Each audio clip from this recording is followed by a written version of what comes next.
This is Bill Ryan from Project Camelot and Project Avalon, and the date is the 16th of February 2010, and this is a bit of an unusual video presentation here because I'm taking the step of making a video as an interpretation and as a commentary on an audio interview which we did with an important witness who came and reported his story to Project Camelot a little while ago, about a couple of weeks ago. And as with many of our witnesses, this person wanted to remain anonymous, but he has agreed that we transcribe the audio, and so we've got this as a transcript. And this is going to be released at the same time as the video because it's important to be able to read the transcript at the same time as you're considering what I'm saying about it here. And as we come into this story, you're going to understand exactly why it's important to get all the information, to hold it all into a very fine balance. Now, this is a British person, and he worked in the British military for a number of years. And after he retired from the military, he worked in the City of London in a fairly senior position, in a respected position in the City of London. And for those people watching this video who don't know about the City of London, the City of London is it's like an enclave. It's like a financial enclave in the heart of London itself. Some people consider it almost a little bit like the Vatican. It's very old, it's very ancient. It's the heart of the financial system, not only of Britain, but possibly the world. Many researchers consider that it's very likely that the City of London calls the shots on the financial systems in America. They've got control over the Federal Reserve, the Bank for International Settlements, a whole bunch of things that happen. This is like the nerve center of the financial world. And it's very Masonic, it's very ancient, it's very traditional. And our source attended a number of meetings with senior Masons. And while many of these were interesting, they were routine by City of London standards. They were discussing financial affairs and so on and so forth. And then in the June 2005, he attended another meeting that he thought was going to be a routine meeting, but actually this was something rather unusual, and he realized it was unusual as soon as he arrived. In fact, in his interview with us, the one which we have the transcript of, you will see that he says that he felt it was an accident that he was there. He shouldn't really have been there. He didn't know what was happening. And as such, he didn't really participate in the meeting. He was there as a little bit as a fly on the wall. He was just listening to what was happening. And at first he didn't even understand what was being discussed. Now, the people there were Masons. There were senior Masons. They were about 25 or 30 people there, including senior politicians who most people in the UK would recognize by name. I do not know who they were. He didn't name them, and I didn't ask them, but he said these are well-known names. The chief of police was there, representatives from the church, representatives from the military, 25 or 30 people. And as he listened to this story being discussed, it was an informal meeting. It wasn't like at a big table with kind of notepads and water glasses and minutes and an agenda and a chairman. There were just people in a room who were talking about all of this stuff. And what they were talking about was a plan that had clearly been made a long time ago. And what they were discussing was they were discussing the implementation of this plan. They were discussing how things were going, whether they were on track or not. And what for example, to give a flavour of this, they were discussing between them some of the problems that they had in the implementation of their plan. And as this little presentation continues here, you will realize what the plan was, and I'm going to be revealing this in very much the same way as it was revealed to our witness and as he revealed it to me, bit by bit, step by step. The first thing that he heard was they were talking about the fact that Israel didn't look as if it was getting prepared to attack Iran anytime soon. This was a problem. Even back in June 2005, they were apparently concerned that what it was that was planned on some kind of a timeline wasn't rolling out according to schedule, and this was an issue for them. So that attracted his attention very quickly, because he'd never been in a meeting when this kind of thing was discussed. Then they were talking about China and how powerful China was getting, both militarily and financially, very quickly, and that the Japanese weren't doing what they were supposed to do, which was to interfere in some way with the Chinese financial system. They weren't doing that, and this was another problem because China was getting too strong too quickly. Other things that were discussed were, for example, the coming financial crash, the centralization of resources, everything that we saw starting to happen in October 2008. They were planning that and referring to it in their meeting in June 2005. So there was clearly a rollout of some plan here, and he was quite shocked the more that he heard, and when he really realized what was happening, he was extremely shocked. And one of the reasons why I'm giving this video presentation now is to soften the blow and interpret this a little tiny bit, because it is shocking information. And what I also want to do is I want to try and differentiate out between what it was that he reported, because he'd heard it with his own ears, and what it is that is his speculation and my speculation about how all this fits together. It's very important information. We need to know this stuff. Even though it doesn't look like it's going to be on track, I don't think this will happen. I think that there are a bunch of crazy people there who are extremely determined to do something, and they were in a hurry, and this is important to understand. They were in a rush to try and roll out this sequence of events. Now, what he described is what the sequence of events was. It starts with Israel attacking Iran. Now, this hasn't happened yet. There have been a number of indications that there are forces which are trying to push this into happening. You've only got to follow the news for the last 2 years to realize that the public is being prepared for a justification for this kind of thing. Iran is being set up as being the bad guys that deserve something to happen to them, and so on and so forth. Now, that's going to be the start of what is like the opening gambit in a big chess game. And the plan is to provoke Iran or China to retaliate. And our guy, our source, who is a military man, is privately as convinced as he can be, although this has never been made public and this is not publicly known, that Iran does have nuclear weapons. He believes that they have been provided by China behind the scenes. And all of this is intended because it's all right with these controlling forces that Iran has nuclear weapons, because they want them to be used. The plan is for either Iran or for China to retaliate after Iran is struck with a nuclear weapon. At that point, there will be a limited nuclear exchange in the Middle East, followed by a ceasefire. He heard this being planned in this meeting. This is being choreographed. It's like the script for a movie. This is exactly what's intended to happen. And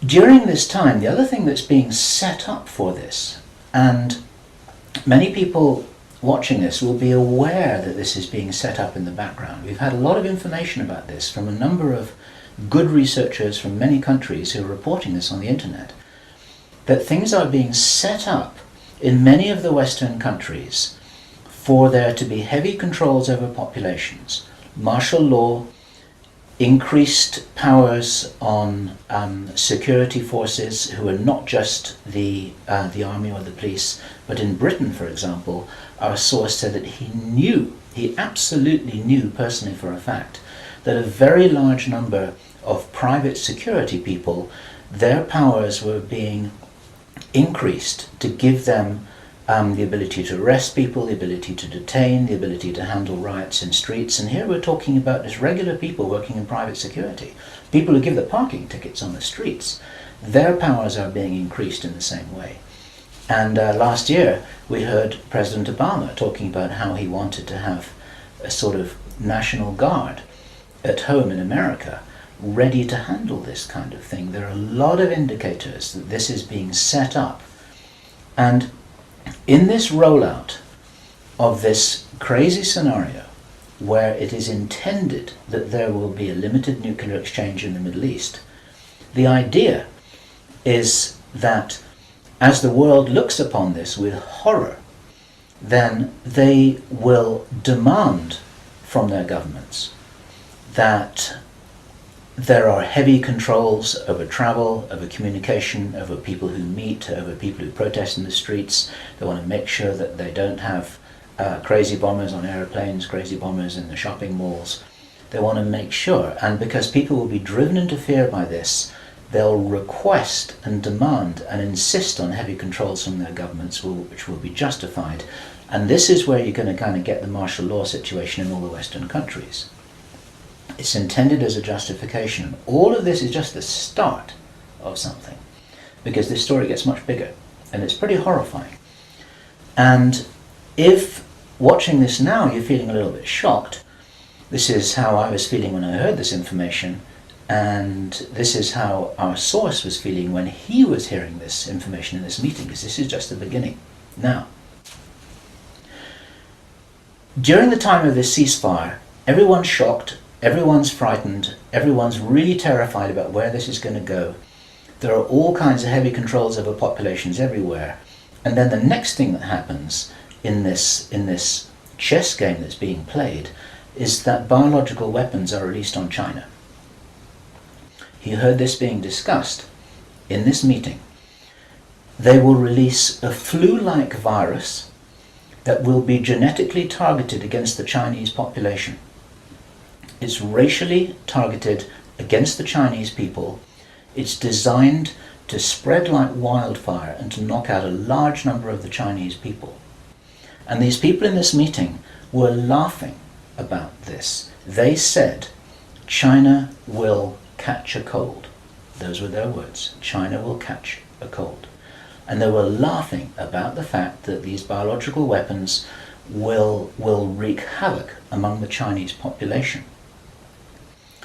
And after that, then what effectively will be a kind of plague will actually spread right across the world to the West as well.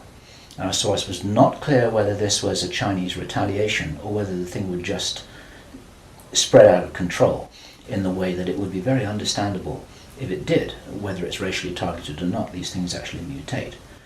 So now you've got a situation where there's been a limited nuclear war in the Middle East.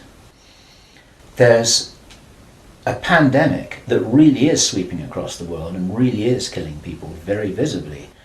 And you've got this totalitarian military lockdown in all the governments in the Western world because everyone's going to be in panic about all of this. And then, he said, then the real war starts. Something that would be justifiably called the Third World War, with a much more major nuclear exchange. And at this point, I asked him, is this just about population reduction? What is this about? Why are they doing this? Why this insane Dr. Strangelove plan for just unleashing all of this stuff on the world? Why do it? Now, as our conversation went on, I started to find answers to those questions. Now, some of this is speculation. I want to share this speculation with you because it's important enough that we work together here to figure out what's going on. And there are some clues, there's some very important clues that I'm going to present to you here in this video. He said, absolutely, it's about population reduction. So I said, well, in this meeting, did they mention any figures? And he said, yes, they did, 50%. Half the world's population. This is planned as per the Georgia Guidestones. For those of you who don't know what the Georgia Guidestones are, it's a stone monument in Georgia in America that was erected anonymously a number of years ago. It's in 8 languages, and it's like an Illuminati manifesto for a new world, as it were. And just hold that thought about this being a manifesto for a new world. This is an important concept here in what I'm presenting. One of the key parts of this manifesto for this new world is that there should be a population of 500 million people. Now, 500 million people is an enormous reduction from the nearly 7 billion that we've got at the moment. That's pretty much 95% of people who would no longer be on this planet. And 50% is a step towards that. And there's a reason why they're doing all of this. There's a reason why they're in a hurry. There's a reason for this insanity. And when he was explaining this, then he said that they have a name for this plan. This project has got a name. And I said, well, what is this name? He said, it is called the Anglo-Saxon Mission. The Anglo-Saxon Mission. Now, I'd heard that before. It was something historical, I think, to do with the Crusades quite a long time ago. But I hadn't heard it in the present day context, and neither had he. And later on, as he continued to tell his story, I began to understand what I thought this might be about. Hence the title of this video, and the reason why I want to share this information with you, because we need to work together to figure out what's going on here. It's extremely important to understand. There's a plan, I believe, that Hitler would be proud of, which is so evil, it's so Machiavellian, it's so hard to face up to, it's so unbelievable, that I need to put it on the table for you so that you can consider whether or not this might be a possibility. The plans that I've been describing are definitely a possibility because he heard them with his own ears in this meeting. Everything I've described up until now, up to and including a major outbreak of hostilities after the limited war. So the sequence is as follows. The plan sequence is as follows. Israel attacks Iran, then there's a ceasefire, then during which time there is heavy governmental military controls over populations in all Western countries. Then China is attacked by a biological weapon. It's a flu-like disease that spreads like wildfire. This goes all over the world, and then they have a major Third World War. And then, by this time, 50% of the population will be destroyed. And not only because of the war or the plague, but because, as many of you watching this will understand, the infrastructure goes down in situations like this. There's no food in the supermarkets, there's no gas in the pumps, the telecommunication goes down, there may not even be water coming out of the taps. People are kind of thrown back into a Victorian era without the facilities to handle this, because most people don't have their vegetable gardens, they don't have their horse and cart, they're not able to survive in the way that we used to be able to. We're very, very vulnerable in our technological advancement. We're extremely vulnerable, and of course the controllers know this. At this stage, our source was speculating about why are they in a hurry? Why do they want to do this?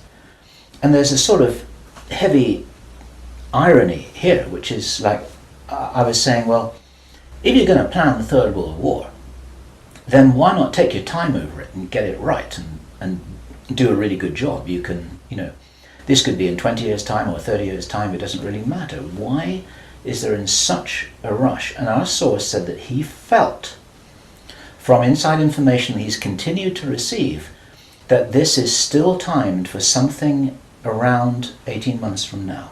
And that puts it around about the middle of 2011. He doesn't know this for sure because these events aren't calendar driven, they're actually event sequence driven. In other words, this has got to happen before that happens, and then after that the next thing can happen, then after that the next thing can happen. So a whole lot of things have got to be in place before all the dominoes fall over, so to speak. And they seem to be behind schedule in some of this. There are some planned events that definitely haven't happened. One of the things which I remembered when I was hearing this story was that our source, Henry Deacon, and many of you who've watched Project Camelot videos and read their reports for the last 3 years will know that when we met Henry Deacon in 2006, he said that in his own inside information was that there would be a war against China in 2008. Now that didn't happen. And all this time, at that time it didn't make any sense, and even now it didn't make any sense. It's like, well, all right, but why do this? Why do this? Why do this? Now, this was his answer. And our source is a pretty smart guy. He's been in the military. It's a totally different story that he didn't debrief in our audio transcript, which you have the opportunity to read, but he's had his own ET experiences in the military. He's got his own sources of information about some of the background for this. He says that he's as sure as he can be that the people who are calling the shots in the world, you can call them the Illuminati, the controllers, the cabal, whatever name you have for them, they believe that there is going to be what he called a geophysical event, a major geophysical event. He says that the best information that he's got is that the insiders believe that this is going to happen, or they are concerned that this is going to happen.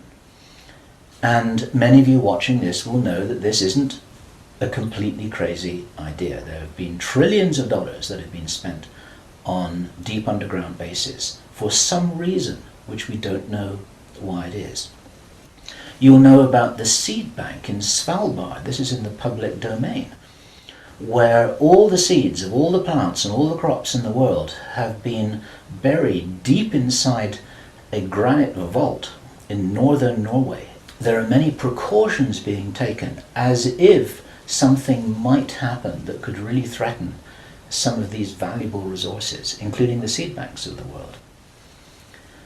Now, if there is going to be a geophysical event as they believe, this is because it seems to be preserved Illuminati inside knowledge, whether it's true or not, that there are repeated cyclical geophysical events about every 11,500 years.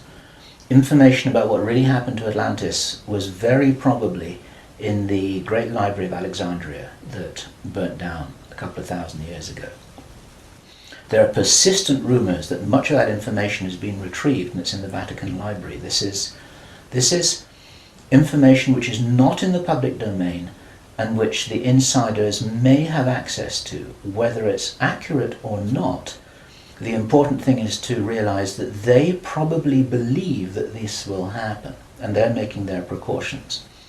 And this might be the justification for this insanity that we've just heard about in this plan. Consider this. He said, if there's going to be a major geophysical event, something like a pole shift, maybe it's Planet X, maybe it's some kind of energetic phenomenon that the solar system is going to be moving into, that's going to somehow destabilize the Earth or the Earth's crust in some way. We don't know. But if there were to be a major emergency like that, something that would actually make a war look very inconsequential, the thing that will help the human race to survive it, or will help parts of the human race to survive it, is if there is already emergency preparedness in place before it happens. In other words, If you knew that there was an emergency coming, if you knew, for instance, that there's a hurricane coming in to hit your city, then you put all the emergency preparedness in place beforehand. You have the troops ready, you have the infrastructure ready, you have the military ready, you have everything that you need ready to handle this situation so you can respond and react and recover in the best possible way. Our source suggests that the reason for this whole Third World War scenario is that then the Western governments, with the Chinese out of the way, will be in a state of such totalitarian control of their own population that they will be best equipped to recover and rebuild the new world after a cataclysm. And he thinks that this is what's happening. And I have to tell you that this terrible logic makes sense to me, that they would think that way. I'm not for a moment agreeing that this will happen. I think this is wild, crazy stuff, but if they believe that it's going to happen, then this could be their justification for this kind of plan that we've heard about is really being discussed. And this now is my own speculation right now, which also makes sense to me. And I invite your comments and your thoughts about this. We need to work together to figure out what's happening here. It's called the Anglo-Saxon mission. What that told me was that the reason for the name is because this is a white racist agenda for the inheriting of the new earth. It's a plan that Hitler would be proud of. If they think that a new earth needs to be rebuilt, a new world, think of that little phrase there, if a new world needs to be rebuilt after a cataclysm, they want the Anglo-Saxons to be doing it. They don't want the Chinese to be doing it. They get the Chinese out of the way first, and then the Anglo-Saxons will inherit this new world with the other nations, the Asian nations, the African nations, the South American nations. Presumably, it is assumed that they won't have the resources to be able to handle the situation in any kind of a way that gives them the strength to recover after whatever it is that they think is going to occur. So there are several other parts of this which also fit, and one of the reasons why this is an important presentation to make personally, it's my own personal thoughts, because up until now I've been following a lot of the well-founded research on these sorts of agendas. We've had our own sources of information over the last 3 years. But I've always had questions in my mind, like, why would they do this? You know, war against China, why? Third World War, why? And suddenly, a lot of these things start to make a little bit more sense. It's possible, for example, that when we heard from Jordan Maxwell in our interview with him, which we did at the end of last year, 2009, he described to us how he had researched a number of repeating symbols and images that had been used ever since the time of Hitler, and even long before that, about the dawn of a new day. There's something very important in Masonic and Illuminati thinking about the dawn of a new day. And here we have possibly the reason for their belief that if you think about the possibility of a cataclysm, if they think this is really going to happen, the 2012 movie that many of you will have seen, after all of the flood and all of the earthquakes and tsunamis, then you've got these big ships sailing across a calm sea with the sun streaming through the clouds, and you've got the dawn of a new day, and the implication in that movie is that now those people will be able to rebuild the new earth because those are the survivors. It's the modern day Noah's Ark. It's possible that the dawn of the new day, that it refers to that. And it even occurred to me, and I'd be interested for other researchers to offer their views on this, that the very term the New World Order that we first started to hear about 20 years ago, actually longer ago than that, but the New World might be the post-cataclysmic world. The New World, it might be the order for the New World after the cataclysm. They may be planning who will inherit the new world. It may be nothing less than this. Maybe this is what the new world order is all about. It really is the order, the plan for the new world that they think is coming. They think this is going to happen. Now, I say again, it's very, very important to differentiate out all of this information here. I don't believe this is going to happen at all, but they might be doing something crazy to try and safeguard what they believe is their own interests. This is what we need to be aware of here. And what I want to do is I want to just state really clearly why there are profound reasons for not believing that anything like this is going to happen. There are a lot of things that haven't happened which were intended to happen. Many of you will remember I think it was the 30th of August 2007, there was a B-52 bomber that flew halfway across America from Minot Air Force Base to Barksdale Air Force Base in Louisiana with 6 armed nuclear cruise missiles on its wingtips, something that could never happen by accident. It was illegal, it should never have happened. You can't even smuggle a bullet out of the weapons storage area in an Air Force Base without there being a whole bunch of signatures and everybody knowing about it, let alone making the mistake of loading armed cruise missiles onto a B-52 bomber with nobody noticing it. There was a reason why that happened, and that was actually prevented from going any further. It stopped at Barksdale in Louisiana. Some very brave airmen blew the whistle on that, and they did their job, and they reported it up the line. It appeared very, very briefly in the mainstream media, and after that it was completely covered over, and everyone said it was a mistake. That was no mistake.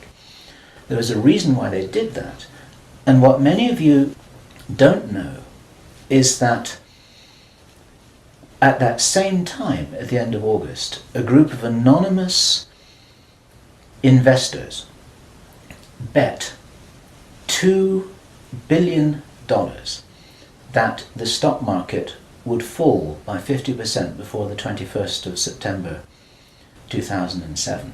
They stood to gain $4.5 billion if their bet had succeeded. These were what are known as put options. And the insiders in the stock market, they call them Bin Laden trades. It's a sort of ironic description because of the betting that took place around about 9/11. Okay, those people lost their bet. It didn't work. The plan didn't work. The stock market didn't fall. The bomber never went any further. And for all we know, that was intended to be the start of the Third World War. It never happened. Okay? We heard a few minutes ago, I was describing how Henry Deacon described that the war against China was meant to start in 2008. That didn't happen. A lot of people thought that was crazy. A lot of people thought he was crazy. Maybe he wasn't. Maybe he heard something that was a real plan, but they're 2 years behind schedule, and maybe this will never happen at all. There are a number of other things that may have been planned and which have never transpired. It's very interesting to think about the so-called Mexican flu outbreak, the swine flu outbreak. For the last 6 to 9 months, we've been looking at a scenario where it looked as if they wanted to roll out vaccinations, they wanted a lot of people to get ill, they wanted to announce a pandemic. Even now, there have been proposals to extend this pandemic declaration for another 2 years, and nothing's happening. In England, we call it a storm in a teacup. There's nothing happening here, but maybe something was intended. Now, if it wasn't intended, it's possible that all of that could have been some kind of a test, just to see how people respond, to see how people react, to see how quickly it spreads, to see what the take-up of the vaccinations will be. And then, of course, us at Project Camelot and a number of other people who've been activists in this whole area trying to draw attention to all of this, now we're all on a database. They know who's going to stand up and start talking about all of this stuff. So it might have been an experiment, or it could have been a failed rollout of something. There's plenty of reason to believe that things are changing. This is the important thing. And those of you who've been following the work of David Icke, this is an important perspective here, because we support his work fully, in as much as he makes a beautiful presentation and he starts off by saying, we are infinite consciousness. there are many ways to put this, but it's very hard to disagree with that. We're immortal, godlike beings who've long ago forgotten what our power was. The potential of consciousness is enormous. It's very important to realize that how powerful we are may be the single most important component in this whole picture that enables us to save the day. This may be what it's really all about. Admiral George Hoover, who died in 1998, he was in the Office of Naval Intelligence in the US Navy. He talked to researcher Bill Burns, the editor of UFO magazine. And Bill Burns described this conversation with George Hoover to George Norrie from Coast to Coast AM. And what Admiral George Hoover told Bill Burns was the biggest secret according to what the American Navy had found out. Very, very interesting story. They were talking about the Roswell visitors, and Admiral George Hoover said that these visitors were us from the future. They were time travelers. They weren't extraterrestrials. Now, other researchers and whistleblowers have spoken about the same thing. And this is fascinating in itself. But what Admiral George Hoover said the biggest secret really was, it had to do with the abilities and the power of the consciousness of these travelers. Because they were us from the future, what the military authorities had found out was what humans are really capable of. And he said that this had been buttoned up really tight, because if we knew how powerful we really were, how powerful we really could be, then we would, in his own words, cause chaos around us, and this could never be permitted. We could rearrange the reality around us in the way that we wanted to, in the way that, if this is real, that the future humans have learnt how to do, which gives them access to these sorts of incredible abilities, such as time traveling. Philip Corso, in his book The Day After Roswell, described in some detail how his understanding was that the way the craft works was they were like an amplification of the pilot's own consciousness.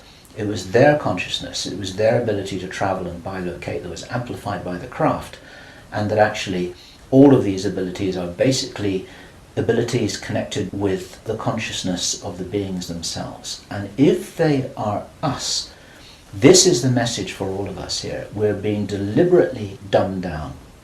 Our food is being poisoned. Our children are being lied to in the schools. We're being fed propaganda in the media. We're being forced into this tiny little box. We're being kept busy with game shows and ball games, and we are discouraged from really finding out what it is that is our heritage on this planet. Eric von Däniken has just published a book which is called History is Wrong. There's so much which we are denied. George Green describes that we are known as the useless eaters, this surplus population of billions of people, with a tiny number of people at the top of the heap who are dependent upon us to police each other and to laugh at each other and to stop each other from getting out of line, because we're encouraged to conform to how we're meant to be.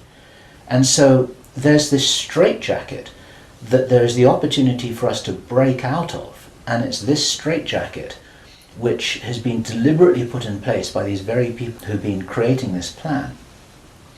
Where this plan originates from, it's very interesting to speculate.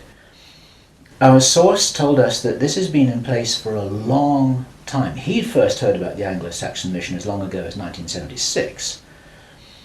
The Illuminati symbolism about the dawn of a new day has been going on for a long time. Many people think that this plan requires such a superhuman level of intelligence and strategic understanding, and is so ruthless and so cold, that the logic suggests, and David Icke says this, Jordan Maxwell says this, we say this ourselves with full agreement, that this didn't come from a human source. People aren't capable of doing this against other people. There's something else behind this. We have to think big. We have to think from the highest spiritual viewpoint that we possibly can do. That these people shouldn't be fought. What must happen is we just withdraw our consent from these things that are being done to us, from this plan that we're part of. And as I was saying just before, if you're in the military or if you're in intelligence services, withdraw your consent from this, because these plans can't happen without it. There's something about the Illuminati and the way that they're operating that is very limited. They're using force, they're in a box, they're trying to counter what everybody I know is recognizing and referring to as a huge expansion of consciousness all over the world, an expansion of awareness. We get emails every day from people, often very young people, who are saying, I can really see what's happening in the world. Tell me what to do about this, but I'm ready. I'm ready to do something. I'm ready to do whatever it was that I came here for. I don't know what that is yet, but I know that we've got big problems. 20 years ago, people weren't saying that kind of thing. There's a huge rollout of some kind of an expansion of consciousness. It's a morphic field that's growing enormously. And there's something that's changing. And my personal belief is that this is certainly being supported by benevolent non-human agencies, let me put it this way, who know about this kind of plan. They don't know whether it's going to happen or not, but they know that it's being planned. A lot of contactees, there's some channel information. You need to consider channel information extremely carefully. But there is channel information, and there are contactee reports that all talk about scenarios like this and how we must be wary, how we must be careful, how we've got to guard against it, how we've got to insure against it, how we've got to be prepared for something like this. And it's entirely possible that this increase in consciousness is happening in direct response with this escalation of violent, forceful plans. It's like, as I've often said in my own presentations in the past, it's a little bit like a movie script itself, where you've got everything building up to a climax of the forces of evil and the forces of consciousness just kind of getting ready for some kind of final confrontation. Now, I'm not trying to be biblical about this, and I know that this situation which I've just been describing is a little bit like the Armageddon War, but I do not believe that this kind of thing will actually come about. As I said many times before, there's an interview which I did on Freedom Central, which you'll see on the Camelot site, where I say the single strongest reason that I have for not believing that anything is fixed, that we're all doomed, that anything really bad is going to happen, although I think we've got a lot of problems to solve, is because I wouldn't be here, and neither would you watching this now. I'd have incarnated on another planet. I'd have gone somewhere else. I'm not going to go and sit here in the firing line with no possible way of escaping. There's a job to do here, and many of you watching this will be aware of the fact that we're here to do jobs. It's what Dolores Cannon calls volunteers. We may be here for a reason. We may be here to help catalyze this increase in consciousness, and that's what's going to prevent this kind of thing from happening, because if we do not agree that this is the future that we want, then that's not what we're going to experience. We do all co-create our reality, we do all have a part in it, and I profoundly believe that by becoming aware of these plans, this is the way that we avert them. There's a difference between prediction and prophecy. These are two words in the English language that are easily confused with each other. Prediction and forecasting is saying, okay, in 3 months' time, this is what's going to happen because this is what the data leads us to conclude logically. That's all about forecasting and prediction. A prophet does something different, and it's a word to be used with care because it's often misused, it's often misunderstood, and it's like a biblical term, and some people react against it for that reason. But what a prophet always used to do is to say, listen, if we don't wake up and if we don't take action, then this is what's going to happen. And the purpose of the prophet giving this prophetic warning is not to warn people that it will happen, but to say, listen, you got to change something here. You got to change the way you're doing things. You got to change the way that you're being. You got to change the way you're interacting with each other. You got to change your whole attitude. Whatever it is that you change, then the purpose of the change is so that this prophesied event doesn't happen. And so what we have here is we have a kind of prophecy. It's not a prediction. And I'm using this word very, very carefully because the reason why I'm making this statement, the reason why we're releasing this information is to make sure that this doesn't happen. What are we going to do with this information? It's going to be translated into every language that we can. The video is going to be subtitled in Chinese, Arabic, Russian, Spanish, every other major language. I want this video to be picked up by the Chinese. I want this to be escalated up the line. The Chinese are very sensitive about videos that refer to them, especially ones with Chinese subtitles. This will be reported right up the line to Chinese intelligence, to the Chinese military commanders. And the reason for that is because, first of all, if this is nonsense, it doesn't matter. Okay. But if this is a really serious threat, then those are the guys who need to know about it, because their first nuclear response, which is designed to be provoked, is the thing that actually sets this whole thing on fire. And so, to any Chinese military commanders who are listening to this, don't do it. Okay? None of us must do anything here that is in alignment with their plans.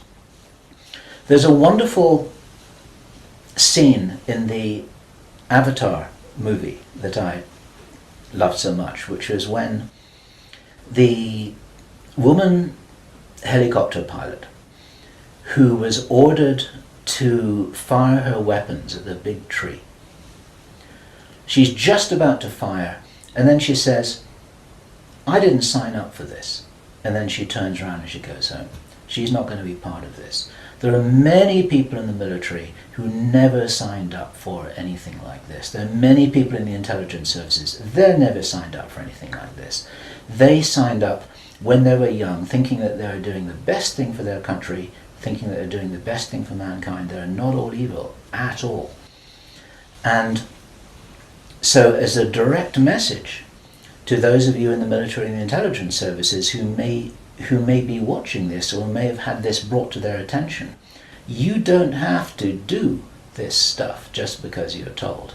You need to support what's best for the human race. You don't need to follow orders if it's going to lead to a huge destruction here, which is in no one's interests apart from the controllers who have an agenda of their own, and that agenda doesn't feature you and me, that's for sure. Okay, so that's the end of my presentation. I want you to consider this information. I'm not urging you to believe it. I want you to research it. I want you to check it out. I want you to read the transcript carefully, and I want you to see whether this correlates with anything else that you know and understand that's come to your attention. We're all working together here. We're not trying to force you to believe anything at all. We need to be careful about this information, but at the same time, if there's any chance that this is true, if there's any chance that this is for real, then we have to know about it, okay? And if you are not sure what it is that you should be doing, then I say the same thing that I always say, which is do whatever it is that you came here to do, because most of you watching this video are here for a reason. I do understand that you may not know what the reason is yet, but you're probably here for a reason. You're probably watching this video for a reason. Do whatever it is that you came here to do. This is Bill Ryan, Project Avalon, Project Camelot, It's the 16th of February 2010. Thank you.